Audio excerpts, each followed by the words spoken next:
evening, everyone. Welcome to Rotor Talk Live, Season 8, Episode 36, DJI status in the USA on September 9, 2025.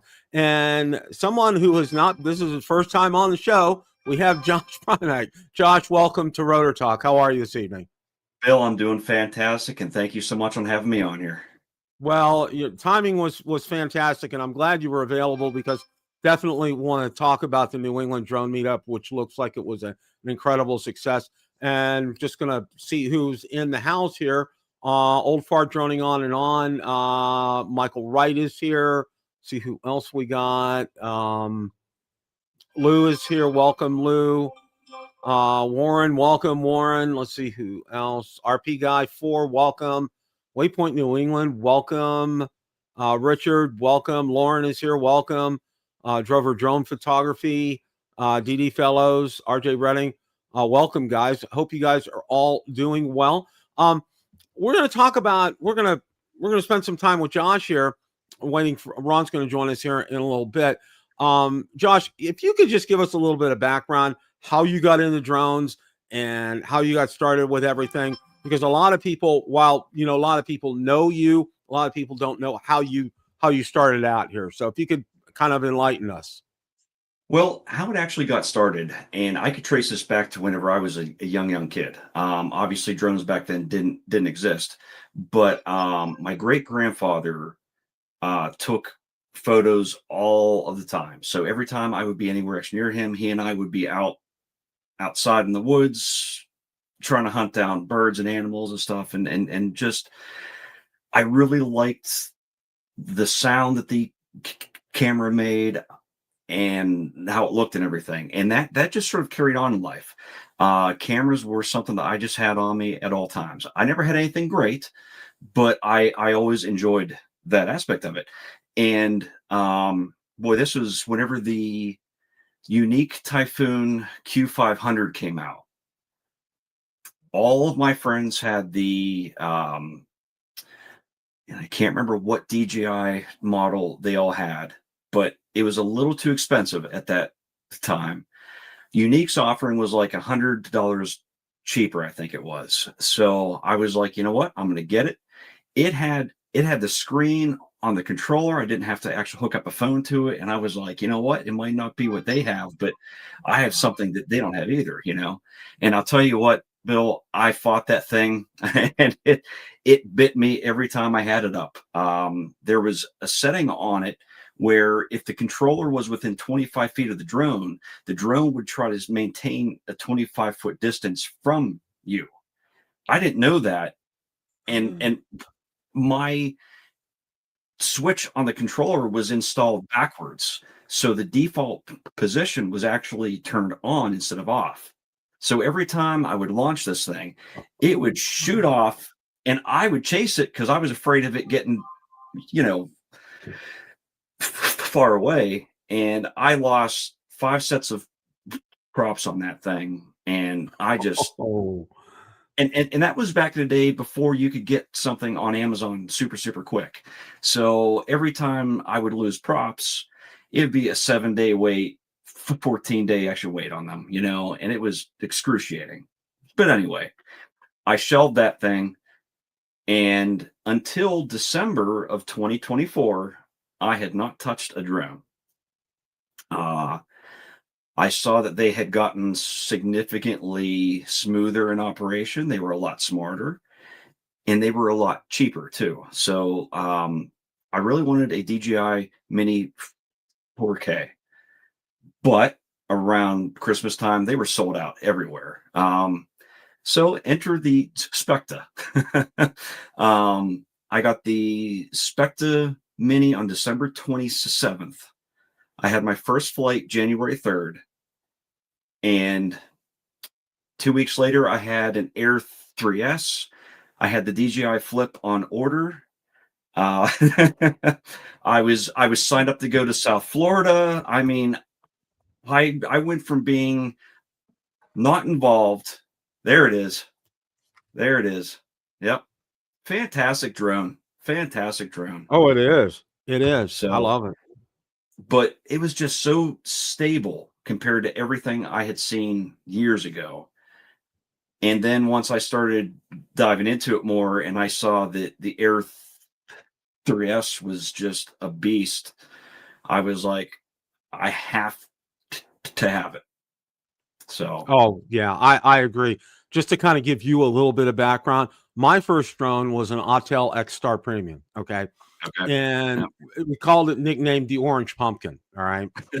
And now I bought it off of Amazon, and the whole thing that spurred me on was I went to a college reunion, and you know where I'm talking about. Geneva College in Beaver Falls is where I went to college. Okay. Oh, yeah. Went to a reunion, and one of our classmates, her husband had a drone, and he took our picture of our class standing on the steps. Well, I think it was a Phantom 4 at the time. Okay. And I'm like, okay, this is just too good. And that's kind of really piqued my interest.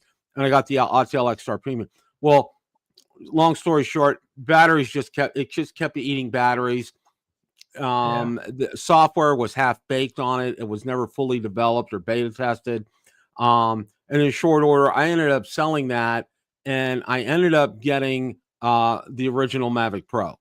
And I ended up getting it at a right time in January 2016, because in late October that year, it was first announced and available, but DJI had underestimated the popularity of it, and it flew off the shelves, and people literally had to wait 3 or 4 months for it.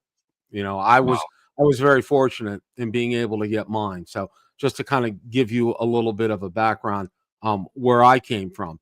And then, you know, I started the channel, and I originally I wasn't going to do a live show, but I said, you know what, I want to do something to get the news out there on a weekly basis, and it's kind of started like that. And then pretty soon on, it was like 3 or 4 episodes. I had Ron on, and then I ran into a cycle of having a lot of guests on, but then I've really kind of scale that back, because I've had everybody on 2, 3, 4 times.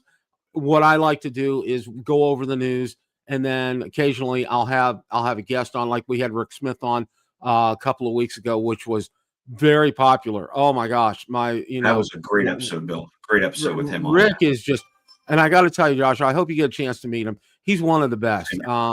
Just absolutely fantastic. His knowledge. He has an electrical engineering background. So, he knows when he's talking to you about batteries, and he's telling you about the chemical connections and just everything. He knows all the background about that. So anyway, enough said.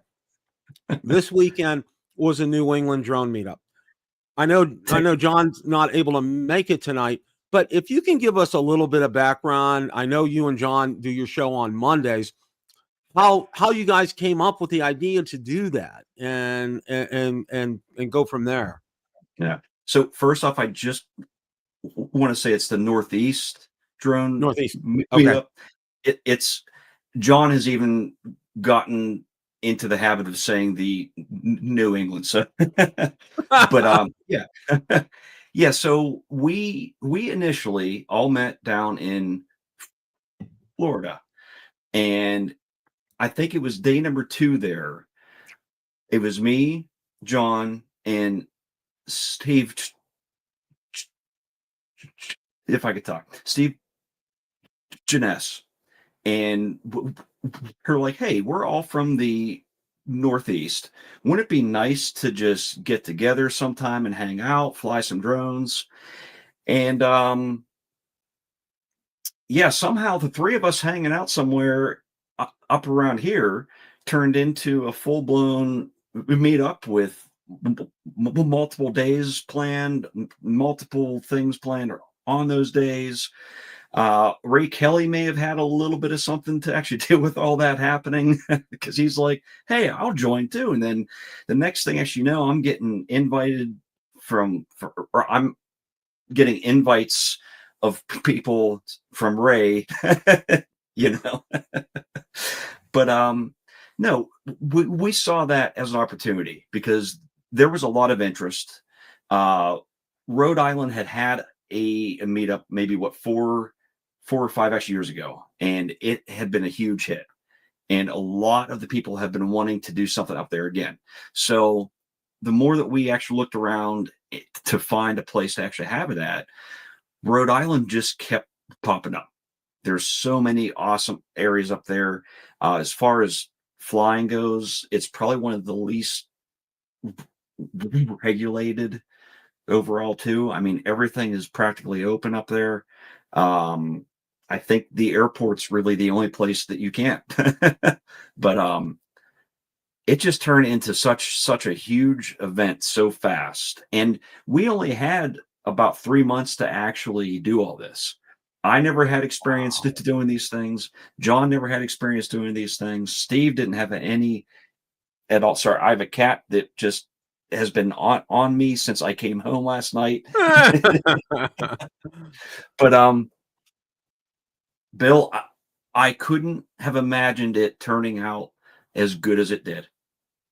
I mean, it was just amazing. The support that we had from not only everyone that showed up, but we had sponsors hopping on board that were ecstatic with how it all went. I mean, they monitored our pages to see who all went, what all was being posted, and the feedback has been amazing. Like, you know, for 3 amateurs that set this up, it turned out fantastic. So I was going to say, because I looked at all the pictures that were posted by everybody and went out there, and really, I mean, you guys just really nailed it. And I think you really also touched on it too. And I know he's in the chat. The #1 drone fan, I think, in the United States is Captain Ray. Okay. absolutely. And when you get him on board with something and get him interested in something, okay, it's contagious and other people catch up on it. That's why the South Florida drone meetup has done so well before, is because of Ray. And it's the same thing here. And here's Ron. Hey, Ron. Hello, Bill. Hi, Hey, Josh. How are you guys Great to see tonight? you, Ron. Good.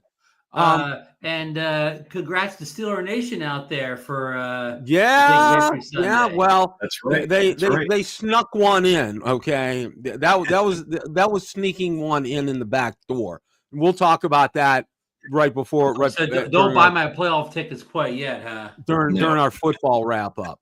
But we were just talking about how Josh and John and Steve Jeunesse started the Northeast Drone Meetup, and basically from scratch in 3 months' time. And I think a big part of it, and I think a big catalyst, was having Ray Kelly on board, because I was telling Josh, when you have somebody with Ray's enthusiasm and it gets to be contagious, other people pick up on it, and it's fantastic. Now, I got to say this.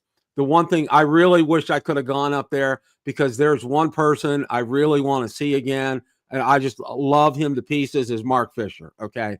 The man is just, I'll tell you what, he's electric. Okay.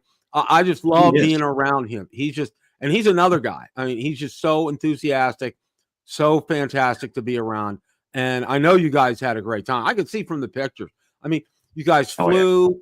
You had a meet and greet on Friday night. And it looked like you had some good spaces to fly in, which was fantastic. So I think that's an important thing, because, you know, when we go down for the South Florida drone meetup, you know, it's a really kind of a limited area where you can fly. So you got to be super careful when you're flying down there. Especially if there's a TFR in place, because a certain individual is visiting. So all in all, I mean, you know, for everything that I've seen, it was just absolutely fantastic. Now, you guys even had t-shirts, right? Oh yeah. Yep. Yeah. Wow. Oh, there you go. Wow. We had shirts, hats, mugs, anything that we could put it on. Yeah. Well, you know, have you and John and Steve started planning for next year? Absolutely. In fact, we were barely finished planning this one when we already started getting things lined up for next year. We had a bunch of sponsors that were going to jump on board. They just needed a little extra time. So we already got them slated for next year's event.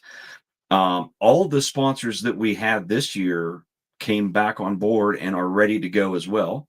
I contacted the hotel today to start getting that lined up, and we do have a date range set.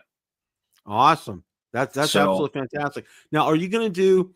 I know you have a page out there. Are you yeah. going to be updating like that page with this information? Oh yeah, yeah. Good. In fact, I'm just going to tell everybody actually right now. I just have a couple more things to iron out, and the post will be there soon. So Awesome. Awesome. Well, that's one thing, I know for me, I'll put that I'm interested, but, for something like that, I can't commit to something like that until next year at that time, probably about 2 months out, 3 months out kind of a thing. Just absolutely. the way things are for me right now. But Ron, does it sound like something you probably want to look at going to next year? Yeah, unfortunately, I couldn't attend this year. My wife had her shoulder replacement, and like even just recently Friday, I had to take her to her first, post-op, visit with the doctor, and she's still needed help with, cooking and driving, things like that. So next year, like to get up there. Well, Josh, will it basically be the same general area? Yeah. Okay. So we're gonna probably get it in the same area mostly. The main meetup on Saturday, we may change that depending on how many people. Um, we had about 70 there Saturday, and we fit everybody. But if we get more, it might start to get just a little bit tight there. But we do have an alternate planned if that happens. So, but the one thing too, like everybody has always said, the hotel is an important aspect of it because that's like your hub. And the hotel that we have right now, anyway, all of the main highways are right there. You can get on them and you could be northeast, southwest, like that. And it's super easy access. There's lots of areas around there to eat. Like you don't have to travel far if you need anything. And to me, that was very, very crucial to have somewhere that if somebody needed something, they don't have to go a half hour out.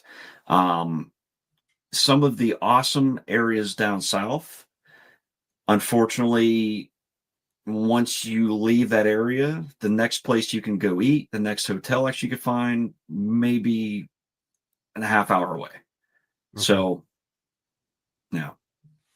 Well, that But I was, mean, that see, and I think you hit it well because I know Ray's found a great place with the Hampton Inn.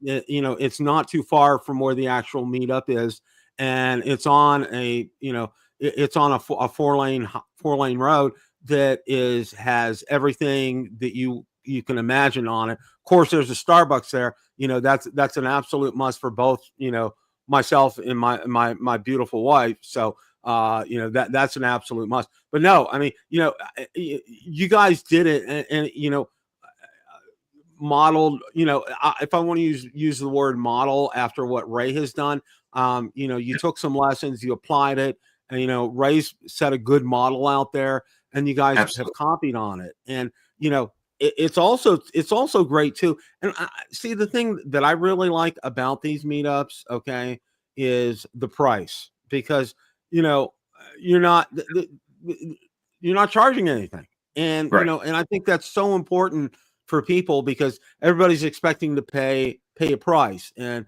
be able to go to this, and you don't have to do that, and I think that's so important, and you guys have done this. I mean, you guys, I am so impressed in 3 months time as much as you got done and got this together. That is absolutely fantastic.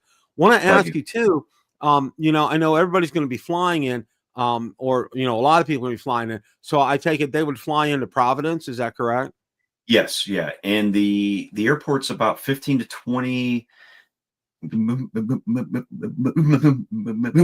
minutes away. So I mean, Okay, it's extremely that's quick and fantastic. easy. They're heading there too. So That's fantastic. So, yeah, and you guys, and what a great spot as well too. Yeah. A lot of people don't think about Rhode Island, and a lot of people, just goes by the wayside. But from the video that a lot that was shot that I've seen, and a lot of the pictures, just some fantastic views up there. I know Ray shared several of his, and just some really nice views, especially the ocean up there and everything. People love that, and it's so Absolutely. peaceful and it's so quiet. And you guys really, I think, hit a home run with this. I'm a typical Rhode Island tourist. The only place I've been in Rhode Island is Newport. Which we have Bill, we have a suggestion chat here from Dale's drone action camera and Thailand videos. He says an idea: if based in Providence, charter a bus with a little money from everyone and take a day trip over to Newport. Amazing video opportunities with a drone, lots of food and accommodations. Josh, how far do you think Newport is from the Providence? I think it was about 45 minutes to an hour. Okay. And here's also part of what makes ours a little bit different than what Ray has. Our main meetup Saturday is only about 3, maybe 4 hours tops. Mm-hmm. So by noon, we were wrapped up. Everybody was free to go and do. And many people did head down there. There were so many people that actually traveled after that, and they hit so many great areas. So, yeah, I mean, it might be a tad of a drive, but on your way to and from, there's also numerous other things. So I know quite a few that they hit so many places down there that they have footage for days. So see that, I am so excited that you guys did this, and see, and I think this is so important because not everybody can get to these meetups. All right. And I think it really first started with Kelly Shores, and I think you probably know about Ready Set Drone and him having his meetup that he had for a few years, and he kind of started the ball rolling, and Ray kind of picked it up, and that kind of took off, and then Bob Dempsey out in Vegas, that kind of picked up, and then now you guys as well. And I think what I like about it is, geographically speaking, okay, if you're Northeast, it's not that far of a trip. Or if you're south, the South Florida Drone Meetup, that's again same thing. And if you're out west, I think that was really good. And Bob and Tom have done some great work out there with the Vegas meetup. And it's as you well know at this point in time, it's not easy to do these. And it's a lot of phone calls, it's a lot of emails, it's a lot of conversations with people and trying to get things lined up. And I really like what you guys did, and I'm so happy that there was such a great response. And I think too, a lot of people, we want everybody to come, but we realize geographically speaking, and time wise, it may not be possible. But I think the great thing is scheduling this over a weekend. I know Ray does that, and I know you guys did that. I'm pretty sure Bob. I think his started on a Thursday, if I'm not mistaken. His a weekend, yeah. Yep. So President's Day weekend, a long weekend. President's Day weekend, yeah. So it kind of leads around the weekend, which I think is fantastic. And again, the whole thing is, if you can go to this, if you have the opportunity to present yourself to be able to do something like this, because and one of the things that I found out, and I know Ron knows this as well, Josh, is that when I go to the meetup, everybody asks me, what drone do I bring? And I said, I bring Valerie, okay, because Valerie's a celebrity, okay. I've had her on before, and it's like I get views through the roof whenever she comes on the show, okay. I'm like, it's just Valerie. Everybody like, we want to see her, But no, seriously, for me, and I think you probably have realized this too, and I know Ron has, and I know Ray has too with his meetup. Is it's not about flying the drone. It's about I can fly my drone 364 other days a year to my heart's content. Here's one day I set aside I'm being able to talk to people that watch my show. I'm being able to talk to people that I watch their show, okay, and to be able to interact with them. And I think there's just something that's so good about that and so refreshing and just makes you feel good. I mean, it's like, I got the biggest kick, and I got to tell you this, okay, when we went to the South Florida Drone Meetup, not this year, but the year before, and Mark Fisher was there, and it was a meet and greet on Friday night. He ordered a Shirley Temple at the bar, okay? I was ready to lose it, okay? Oh my gosh, it was just so funny. It was just so funny. But no, Josh, I'm just so happy for you and John and Steve and the planning that you guys did, and we'll be anxious to see. Let us know when you get updated information out there. I think everybody's going to want to start to probably make plans for something like that. It's not too soon if you're able to do that, especially if you're retired, to be able to plan for something like that in advance. It sounds like a great time, Josh. I'm so glad things run so well. Thank you so much. And on a note that you actually touched on there, the Pirate Queen herself, John's wife, she was the star of our entire show, I think. Yep, absolutely, Steve. Absolutely. I mean, she came on board at the very end. John and I were occupied with things. Steve, I believe, was out camping a lot, and it was like we had everything just about 95% done. And she came on, tidied up everything, made sure that we had everything actually lined up, ready to go. And then at the actual events, she was right there helping get everybody checked in. I just did an amazing job. So Holly, thank you so very much. Just a wonderful person that helped out tremendously. Well, I'm so happy that that as well too. It sounds like it was a big hit.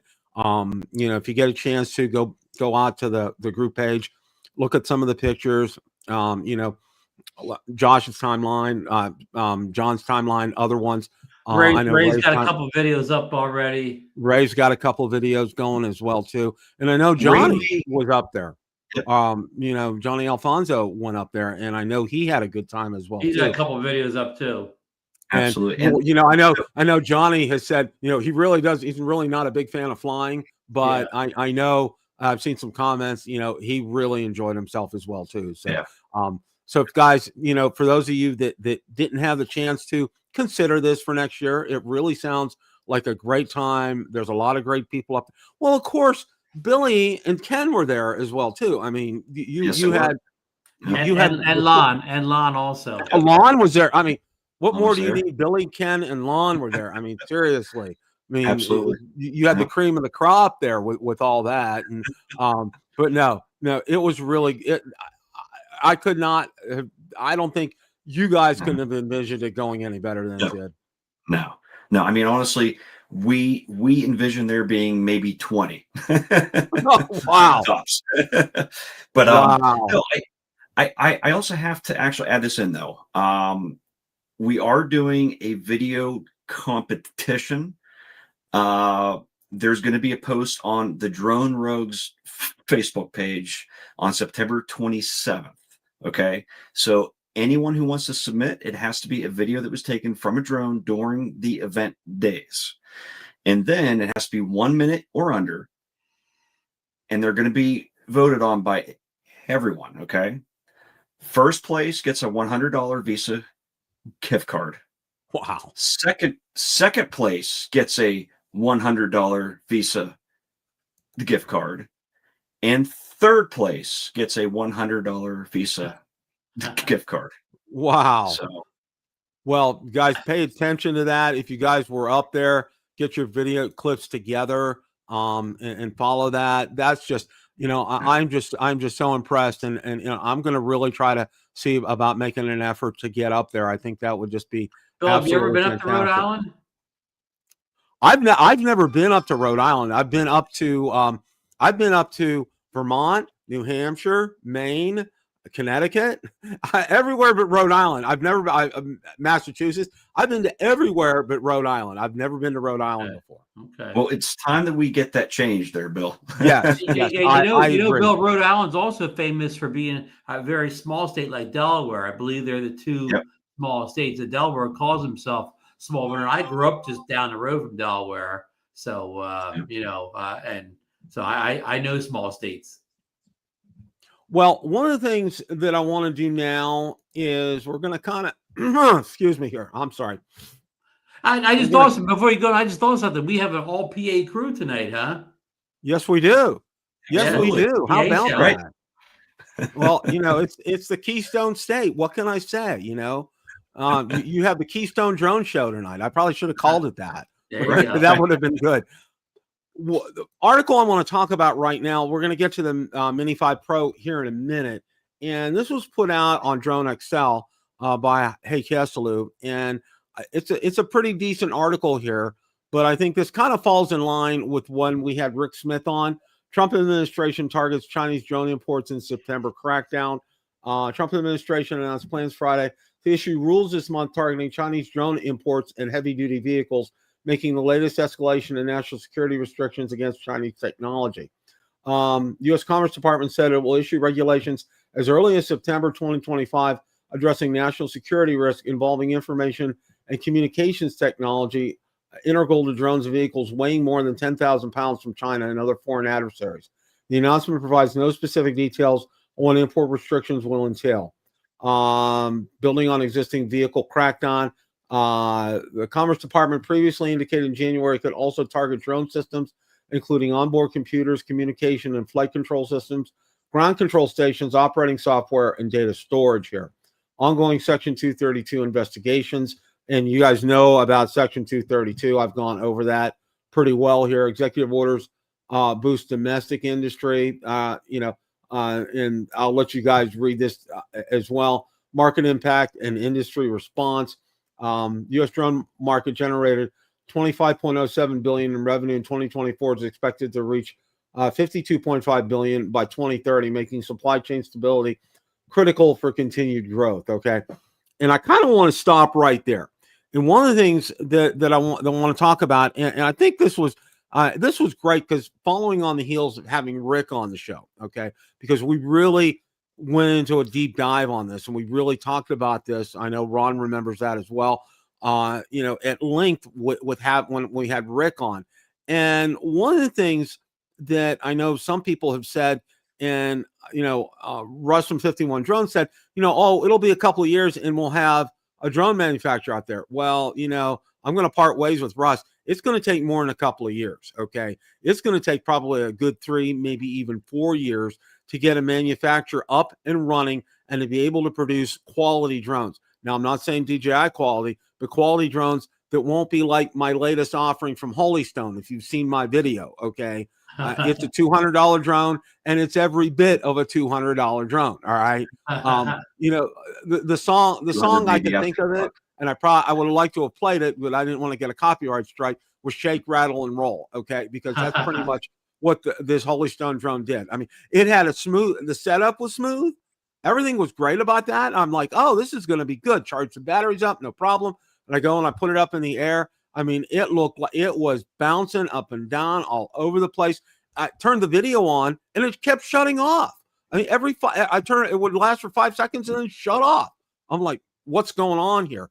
The only thing that did work was I hit return to home, and then it got to home, but it never landed. So I had to end up like it was. Wow. Well, welcome to a drone world without DJI. Yeah. See, and that's exactly. I had somebody in the comment section of the video that we did with Rick, saying, because I was talking about the SkyRover X1 and saying, well, yeah, we need, that's too expensive. That's not an affordable drone. $250. And I said, okay, what I put in the comment, I said, okay, all right. As I stated when Rick and I talked and Ron about that is, you have to, if you want to have good technology, you're going to have to pay for it. Okay. And I said $650 for that SkyRover X1 is a fantastic deal. for pretty much a Mini 4 Pro kind of clone for a drone. Okay. But if you want to spend $200 on a drone, I suggest go watch my Holy Stone HS360D video that I put out so you can see what you get for $200. Okay. Because that's what you're going to get. You're going to get that shake, rattle, and roll. You're going to get inconsistent, bar none. Okay. And everybody, and Holy Stone wonders because they will ping me probably, I'm going to say at least a dozen or more times a year to take one of their drones to do a video on it. And I imbibe them maybe twice a year because I'll tell you what, because, I put a lot of time and effort into this. And then, it's just like, why? And this is a prime example, as Ron said, when you're doing things like this, okay, why the $650 for like that SkyRover X1, which I have, and I have a video coming out on that. I mean, it was golden. I had zero problems with that. And it's really pretty much DJI Mini 4 Pro in sheep's clothing is really what it is. So any thoughts on that, guys?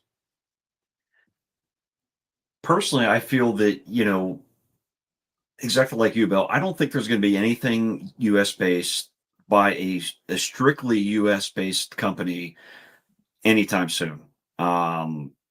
We may start to get some things that fly that has a camera hooked up to it, but to get something that's going to be quality, that's going to actually fly as we expect it to, I just don't see it happening. Yeah, and I agree with Josh to get an American drone at the same quality that we have now from DJI drones, same quality feature set, and I won't even say price, just quality feature set. I think we're many years off or whatever. It's not even close to happening. Yeah, 100%. It's just you have to line things up, and I did get a lot of comments on because I know Rick had talked about, excuse me, and mentioned about DJI building a facility here in the United States and saying, oh, it's going to cost so much money and they're not going to make money on it. I'm like, time out. I mean, listen to what Rick said during that video. Okay. He was able to quote, he said, 40% of DJI sales come from the United States of America. Okay. And imagine, their numbers are private because it's a privately held company. But think of that sheer volume. 40% of their income comes from the United States. All right. And, one of the things that I brought up with Rick and Ron and I have talked about this as well, too, is that there's a lot of money on the table for DJI. 40% is nothing to sneeze at. And Rick's kind of told them, they kind of told him back. They said, well, it's going to cost a lot to do that. But he said, well, you cannot not afford to be able to do something like that. Because I think if they're going to get a favorable position with, in the political climate in the country right now, is if they offer to build a plant here and employ Americans, the prices of the drones are going to go up. But I'll tell you what, conversely, do you want to have a drone ban? Do you want to be living, being able to have to buy from Canada or Japan or Korea and, not being able to get them serviced or sending them to Canada to get serviced, that kind of thing? Do you want to have to do that and sneak around and tiptoe through the tulips? Or do you want to be able to deal freely in commerce here in the United States and be able to buy your DJI drones and to be able to get them serviced here? Okay. It's, you pick your poison, what do you want to do? And I think most people would rather pay a little bit more for a drone and be able to have them here freely in the United States versus having to, buy them like, from on eBay, like Marcus just did. Marcus bought his Mavic 4 Pro on eBay from a great seller over in Japan. I checked them out. They're fantastic. So of course, Bill, the thing is, even if that happens, it would take a couple of years for them to build these factories, hire staff, and ramp up too. So even that's going to be a couple of years away. Yeah. That's a great point, Ron. A lot of these people, if you want to employ Americans, you got to hire Americans and you got to do it from scratch. And, it's going to take something. It takes time. And I don't think, we're not going to get into the security and all that kind of stuff. We've gone over that ad nauseum at times, but be that as it may, this is an option. And this is something I think that may be presented on the table.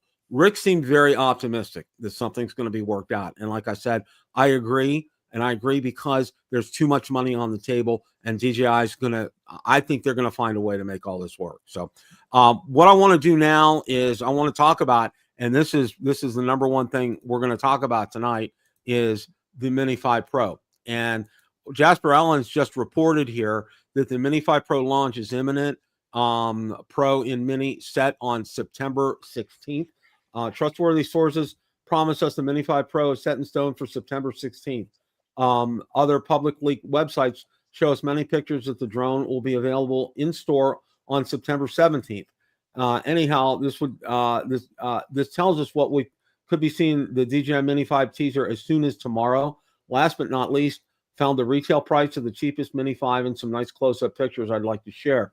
Pro in Mini is the new slogan for this drone. DJI apparently forgot this isn't their first mini drone with the Pro name. After close inspection for AI, this picture seemed legit and will probably show up on the home screen of DJI or the other stores.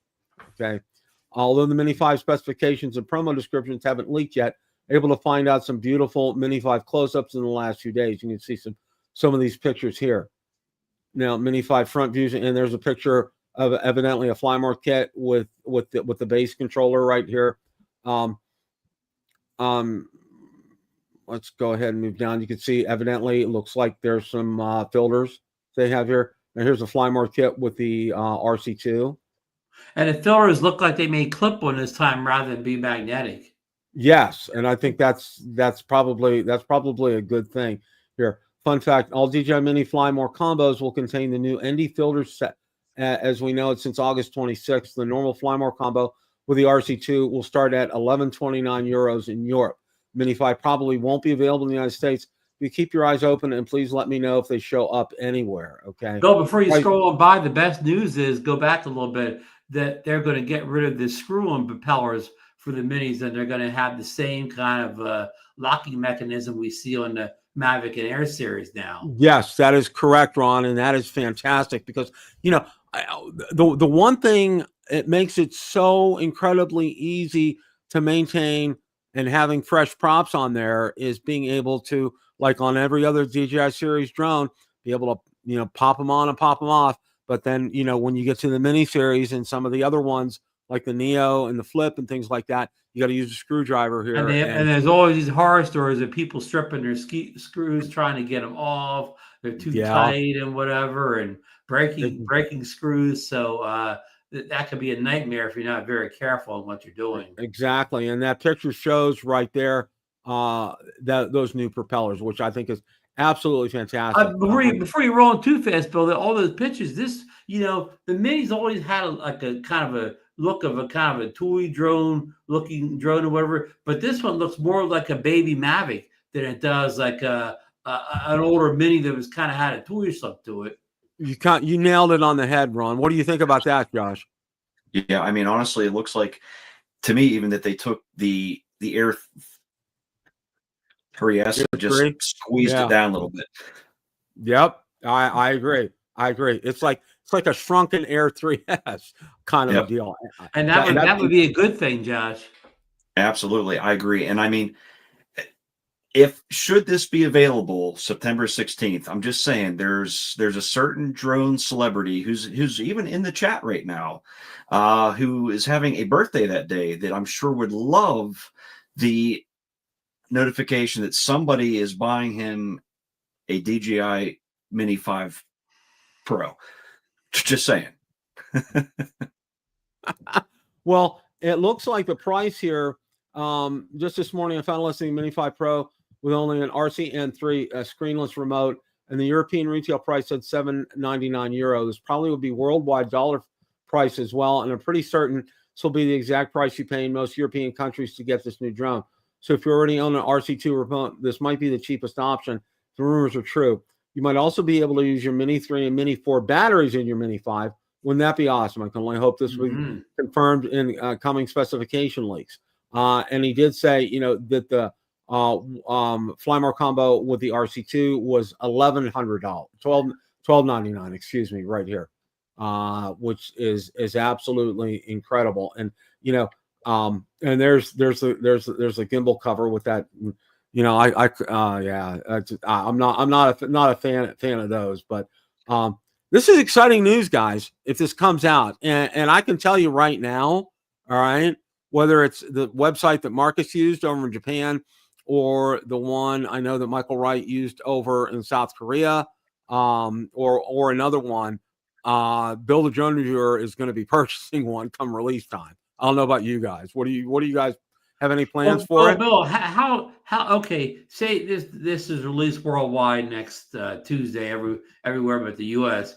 How quickly do the eBay sellers get their hands on them in say South Korea and Japan? How quickly do they actually have them for sale? See, I think what happens here, and I think we kind of talked about this a little bit. These are mom and pop kind of stores, all right? They don't sell hundreds and hundreds and hundreds of units. And I think what they do is they run down, and I think you guys talked about this last night.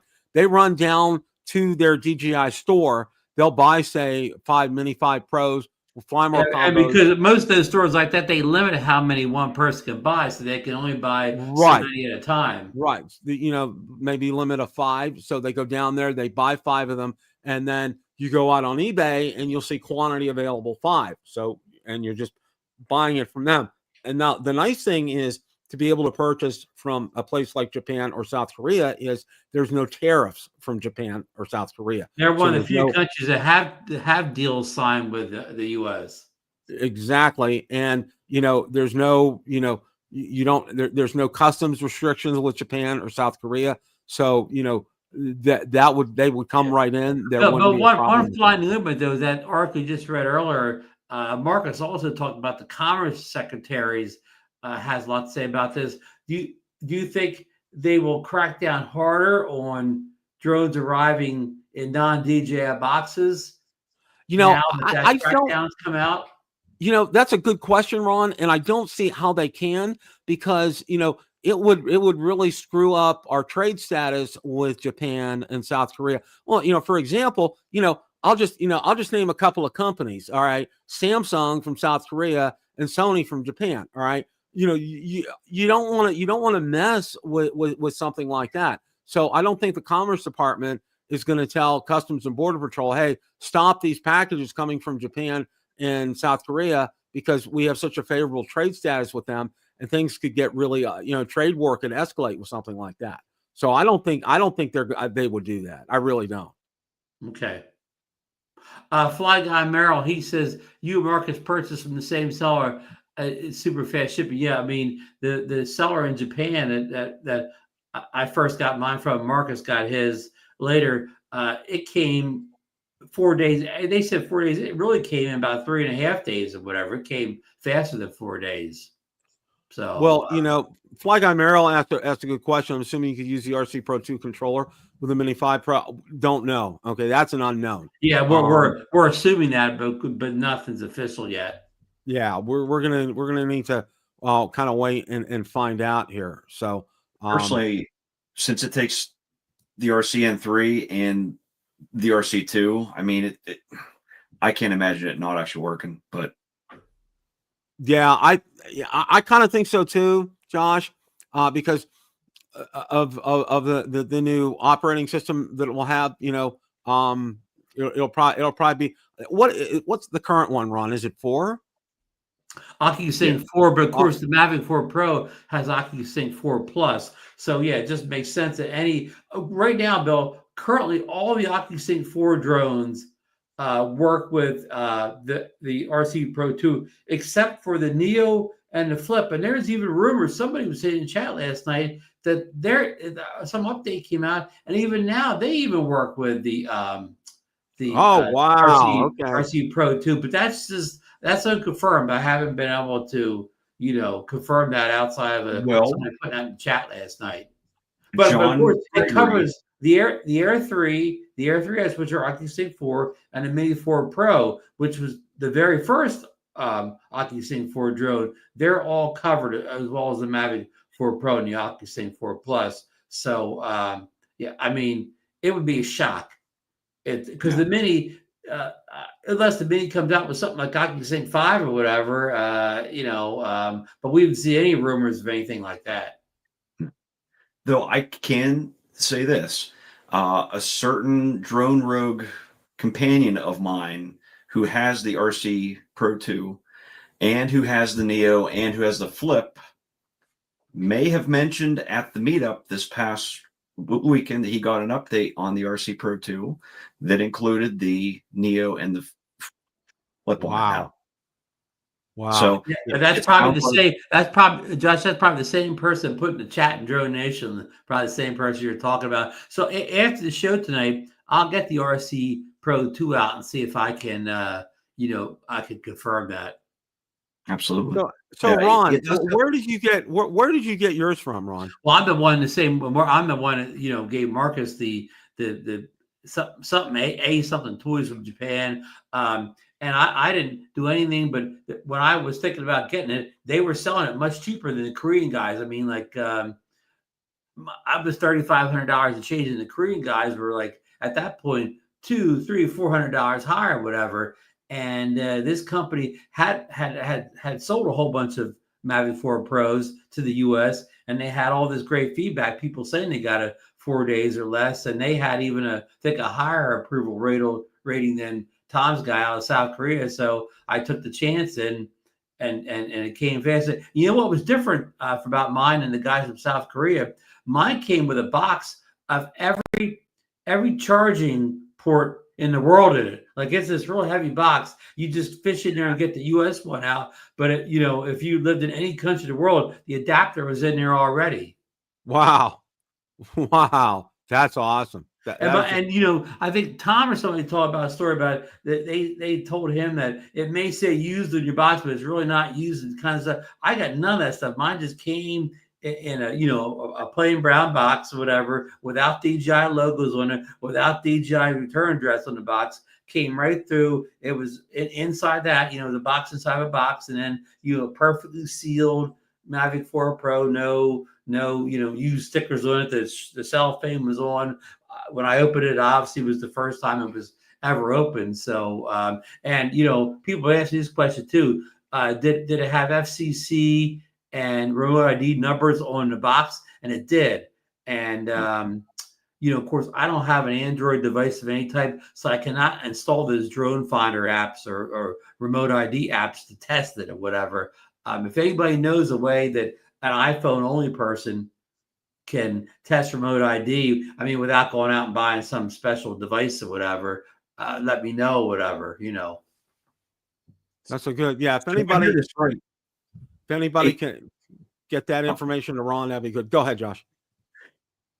So if I'm hearing this actually right, Ron, if anyone's planning on taking a trip overseas and they don't have adapters, it's a selling point to get the Mavic 4 Pro then. Well, at least from Japan, the South Korean ones apparently didn't have this little kit. Yeah. And of course, Marcus has had never to Spanish drone stickers. And I told him, just find out what that you're going to need over there and take it, get it out of that little box and take, because he got the little box too of all the power things. Take it out of the box and take it with you. That'll save you looking around for a U.S. outlet or something, or buying an adapter when you're over there. Keith put up a good comment here. One thing about the Mini 4 Pro is all the aftermarket accessories. Have to wait quite a while to get aftermarket parts for the Mini 5. That's a good point, Keith. What exactly does he mean by aftermarket parts? Does he mean like motors, propellers, maybe props? I know the prop guards, because there's that company called Sunny Life. It's a Chinese company. Yeah. They make prop holders and gimbal guards and. Believe me, Start RC when the Mini 4 Pro came out, they had all that stuff. A week or two after the drone was out. It won't take long. I kind of think it'll come out really fast. Yeah, really, really fast. I don't think there'll be a big lag time with that. And it's not like it's like for example, Apple had its big launch with the iPhone today, right, Ron? Yeah, yes. Hey, I want to interrupt this fact that Jonathan Jackson's saying that Road ID, being you don't believe, go watch 107 live Q&A, and there Greg will say So so apparently he's saying Greg confirmed that it does have remote ID on the show. Okay, that's good. That's good to hear. That's really good to hear. That's it as far as we're gonna hopefully be on next Tuesday morning, bright and early, with Ron, and hopefully we'll be hitting the buy button. Whether it'll probably be on eBay, I would believe, unless a miracle happens by then for the Mini 5 Pro. So stay tuned for that's coming up here. And then now we're gonna go ahead and spend we got to talk football here. All right. Last five minutes here. One of the games that I need to talk about, okay, and it's not the Steelers game, okay. It was the Buffalo Ravens game, okay. Sunday night. Absolutely. And I Great watched it had they had out on YouTube the last 10 minutes of the game, okay. I was watching that game live, and at one point I had given up and saying, "Oh, Ravens are going to win this," and stop paying attention for a few minutes. Oh my gosh! I mean, I don't have enough words to say that, and I know Josh would probably echo the sentiment with me. Any day the Ravens lose is a good day. Okay. Okay. Absolutely. Yeah, any day that the Ravens lose. Hey, let me ask you guys a question. How comes Josh Allen, when he's playing anybody else but the Chiefs, he's the MVP, the best quarterback in the league, but he plays the Chiefs in the playoff game, that Josh Allen doesn't show up? All I got to say is, as one of our famous people in the chat, Akarasho would say rigged. It's gotta be rigged. You know what I mean? Josh Allen is unstoppable. Get beaten, and the Ravens, are very talented. They have an MVP type quarterback too. But Allen can do all this stuff against anybody. But somehow the Chiefs, the magic all goes away. It's like he's Superman, and the kryptonite comes in. He's Clark Kent in those games. Well, and I'm gonna go. I'm gonna talk about the Steelers here for a second. All right.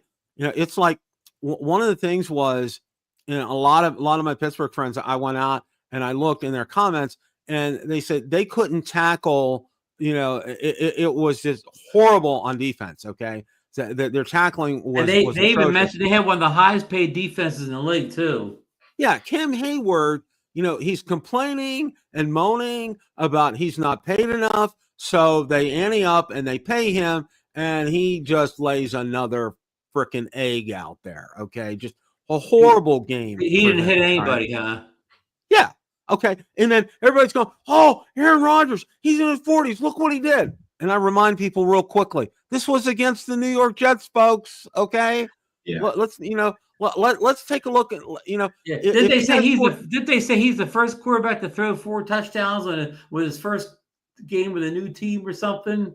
Yeah. Everybody's going. I'm like, okay, all right, let's punch our ticket for the Super Bowl. I'm like, gosh, come on, people. All that, Bill. You still needed a 60-yard field goal as the clock was running out to win it. Yeah, you had you had Boswell kick a 60-yard field goal with 1 minute left to win the game. Okay, otherwise you were going to lose the game to the Jets. Okay, I repeat. And Justin Fields, who the Steelers got rid of, he torched and ran all over the defense. Oh yeah, he absolutely sliced and diced them. I mean, it was like that Ginsu knife kind of commercial. I mean, it was just boom, boom, boom, boom, boom. He just the owners should have called down for the booth to Tomlin in the middle of the game and said, Why don't we get rid of that Fields guy?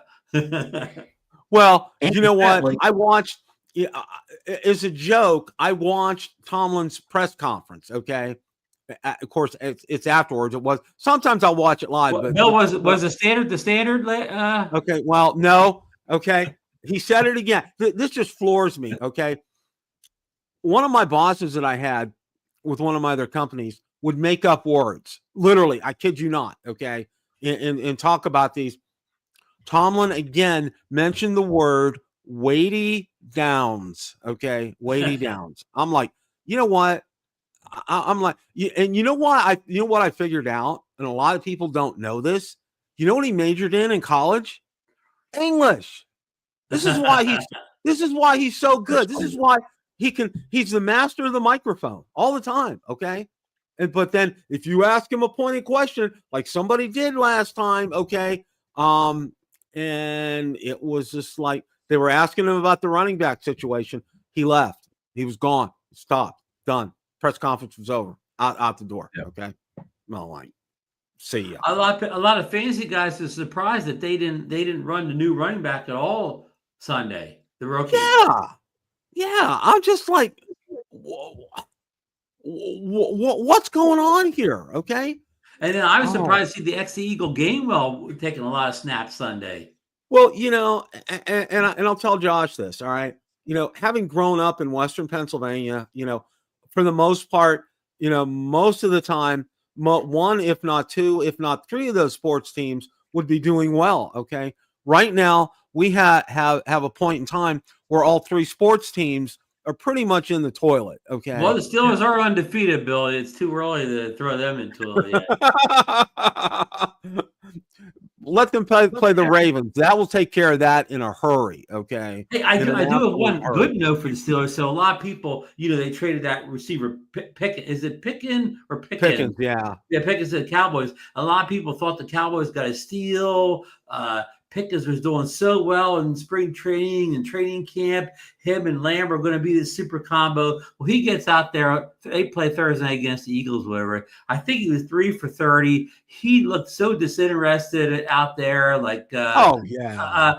Like he did here with us. Make it. He didn't get targeted that much, but some attempts he didn't make a big attempt to catch. Well, he just looked like he didn't care what was happening out there. Well, there was talk today, okay, and if you followed hockey or Sidney Crosby at all, okay, he has said adamantly that he's finishing his career with the Pittsburgh Penguins. Okay, no questions asked. Okay, mm-hmm. Well, a reporter comes out today. I think it's Barstool Sports. He came out and he said. He talked to Crosby's agent, and he said Crosby was like his childhood team that he cheered for while growing up was the Montreal Canadiens. Okay. And, he's talking about, making some waves and making some noise about that. I'm like, you know what? Okay. That is just blowing a lot of smoke somewhere it doesn't need to be. Okay. So I'll tell you what, Crosby is not, he's going to retire as a Pittsburgh Penguin. He's not going to go anywhere. All right. That's ludicrous to even bring that up. I mean, just the only thing I would say that might potentially change that. Crosby is such a good person that I think if he felt by him leaving and going somewhere else, that would help the team. And again, that's a big if, because even at his age, he's still probably one of the best to ever even skate. But I mean, I think if he felt that it would be a benefit to the team, I think there's a potential he might leave. But again, it would have to be an absolute, like by him going, they would gain so much more. And I don't see that happening. I don't either, Josh. And, the other talk has always been that he would go join his Cole Harbor, Nova Scotia fellow resident, Nate McKinnon out in Colorado. I mean, that's what the talk's been like. And then, of course, then you have the perennial Pittsburgh Pirates, okay? You have a phenom of a pitcher who comes along once in a lifetime, all right? And then you have an owner who is so cheap you can hear his shoes squeak 1,000 miles away. You better start collecting money for that guy's contract now, huh? Yeah. I mean, it's ridiculous, okay? It is just absolutely, positively ridiculous. So one more Aaron Rodgers though. Did you see? Even though he should have been glowing in his 4 touchdown performance, all the accolades, he at one point in the interview he throws the Jets under the bus. They say, "Well, you played with Jets last year." He said, "Yeah, it was good to show them. There's a lot of people in that building didn't think I could play anymore." Like, why do you have to do that? And then at one point he talks about, I guess people said he wasn't going to be able to play for the Steelers offensive coordinator. What's their coordinator's name? Arthur Smith. He said, "There's some people in the press didn't think me and Arthur get along. We're like this or whatever. We're real tight or whatever." Like what? Why can't you just take all the credit you're getting here? You don't have to throw people under the bus. You don't have to throw the Jets under the bus, the reporters under the bus. I mean, just be happy. Ron, since he left Green Bay, he's been a drama. Well, even in Green Bay, he was a drama queen. Oh yeah, okay? yeah, The whole time, yeah. and that's all he's been doing.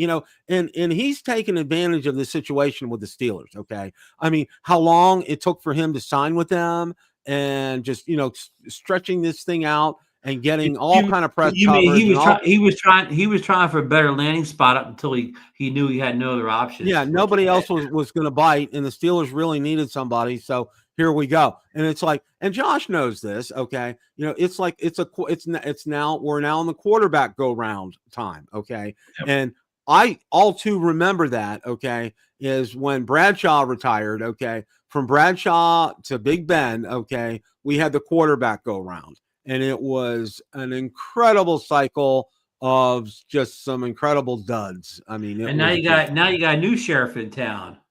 Yeah, now we got a 40 something who I'm going to tell you this. All right, sooner rather than later, he's going to get hurt. All right, he's 40 years old. All right, he's going to get hurt, and then they're going to and then who are they going to put in to back him up? But Mason Rudolph. Okay.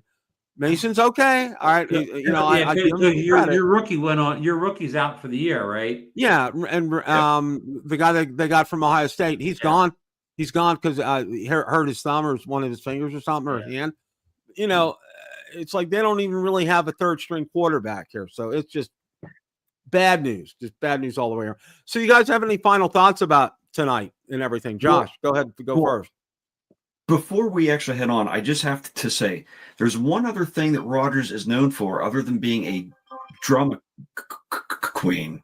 And Bill, I know actually you know exactly this. He's a coach killer as well. Yes. So providing he stays healthy long enough, do we see a change in coaching?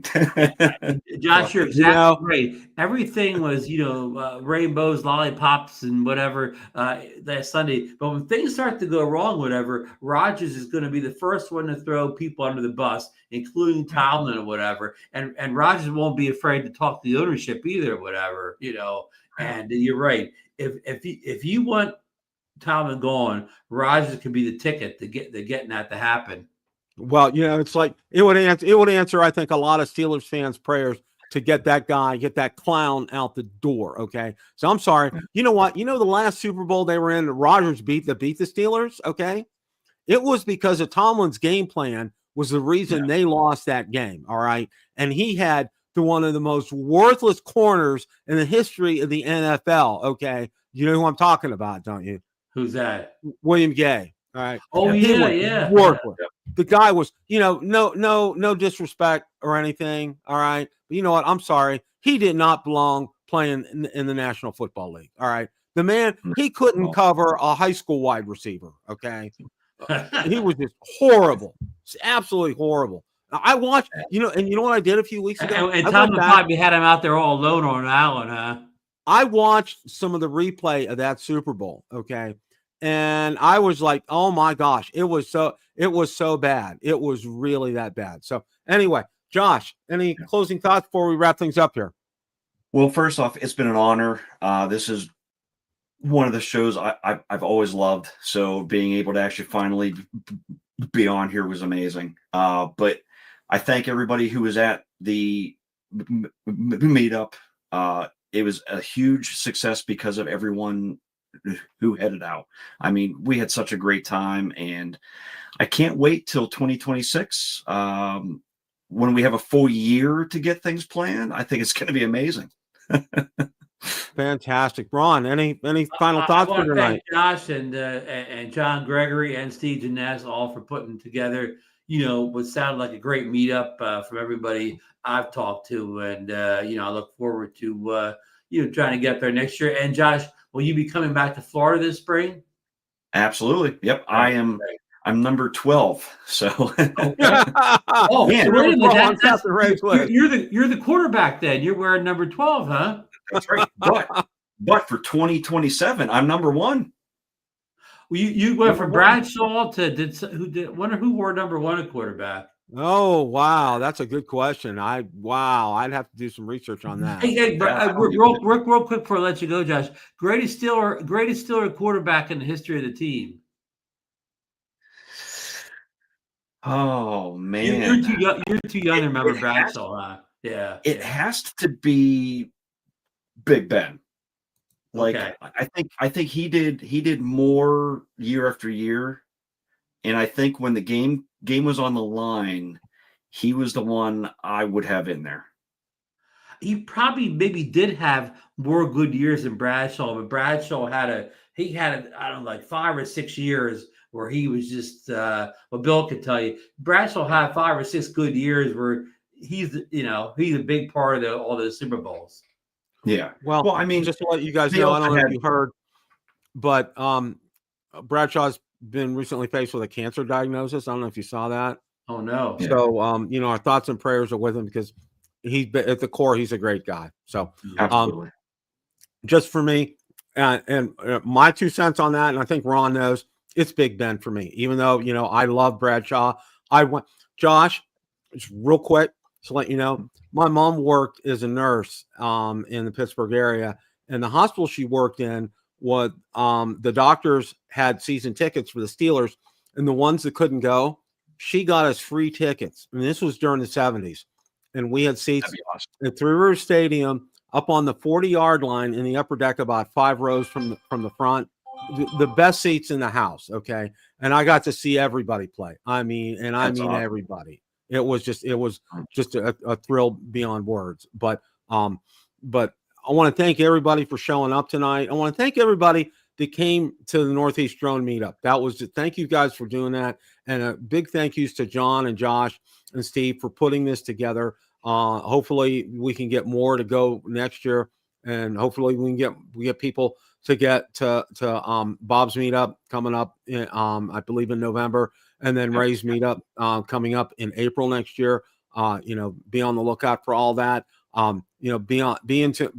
Be ready for next Tuesday, because we're gonna bring it to you live on Drone Nation that morning, and then that night on Tuesday night on Rotor Talk, we'll be talking about the release of the Mini 5 Pro. And Bill's going to join us Monday night for the pre-show for the Mini 5 Absolutely. Pro. We're gonna have a blast. We're just going to be wall-to-wall coverage here. So, guys, as always, it's a great day to fly. Take care. Have a great rest of your evening. Good night. See you, everybody.